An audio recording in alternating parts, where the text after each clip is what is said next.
వెనుక క్రీస్తు రాజ్యాన్ని కట్టడంలో అహర్నిశలు శ్రమించినటువంటి, అతి పిన్న వయసులోనే అతి ఎక్కువ శ్రమించినటువంటి దైవజనుడు ప్రవీణ్ పగడాల.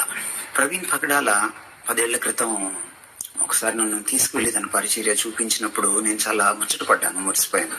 తన పిల్లలతో పాటు తన అనాథ పిల్లలను కూడా పెంచుకున్న తీరు, తను అనేకులకు సాయం చేస్తున్న తీరు, క్రైస్తవ యువజనానికి తరఫీదిస్తున్న తీరు, తను సత్యాన్ని చెప్పాలి ప్రపంచానికి అన్నటువంటి తన కాంక్ష, ఒక పక్కన పుస్తకాలు రాస్తూ, మరో పక్కన ప్రసంగాలు చేస్తూ, మరో పక్క అనేకులకు తరఫీదిస్తూ, సాయం చేస్తూ, ఇన్ని పనులు ఒక మనిషి ఏకకాలంలో చేస్తూ ఉన్న తన సేవ చూసినప్పుడు నిజంగా ముచ్చటేసింది. అందుకనే తను మన అందరికీ కూడా ఒక ఆదర్శం. సాధారణంగా సత్యాన్ని సత్యంగా ప్రబోధించినప్పుడు ఒక్కొక్కరికి ఒక్కొక్క శైలి ఉంటుంది, అది వేరే విషయం. సాధారణంగా మన శత్రువుల్ని పోగు చేసుకుంటాం మనకు తెలియకుండానే. కానీ ప్రవీణ్ లో ఒక ప్రత్యేకత ఏమిటంటే, తనకి అనేక వర్గాల్లో మిత్రులు కూడా ఉన్నారు. అందరినీ కలుపుకుపోయే తత్వం, అందరినీ ప్రేమించే గుణం, క్షమించే గుణం తను సొంతం చేసుకున్నాడు. క్రీస్తు నుంచి పుణికిపుచ్చుకున్నాడు.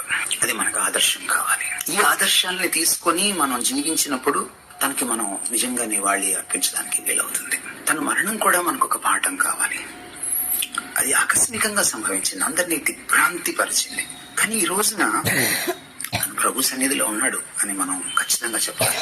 ప్రభు దగ్గరకు తను వెళ్ళినప్పుడు నా కోసం ఏం సాధించావు అని అడిగితే ప్రవీణ్ తలెత్తి చెప్పగలడు, 45 ఏళ్ల జీవితంలో ఇది సాధించాను ప్రభు అని. మన క్రైస్తవ యోజనం కూడా ప్రశ్న వేసుకోవాలి. తమ అమూల్యమైన యవ్వనాన్ని వాళ్ళు ఎలా వెచ్చిస్తున్నారు? మన పెద్దలు కూడా ప్రశ్న వేసుకోవాలి. 45 ఏళ్లలో మార్మన్స్ పొందిన మహా అంటే ఒక 25 ఏళ్లలో ఇంత సేవ చేస్తే మనం ఎలా చేయాలి? ప్రభు దగ్గరికి ఒకవేళ మనం ఆకస్మికంగా వెళ్ళవలసి వస్తే మనం నా కోసం ఏం చేసావు అని అడిగితే మనం ఏం చెప్పగలం? కాబట్టి ప్రవీణ్కి జీవితాన్ని బట్టి నేను దేవుణ్ణి స్తుతిస్తున్నాను. ఆయన ఆదర్శాన్ని తీసుకొని మనం ముందుకు వెళ్ళడం, ఒక స్ఫూర్తిగా తీసుకొని క్రీస్తుకు తగ్గ శిష్యులుగా మనం జీవించినప్పుడు మనం నిజమైన నివాళి తనకి అర్పించగలుగుతాం.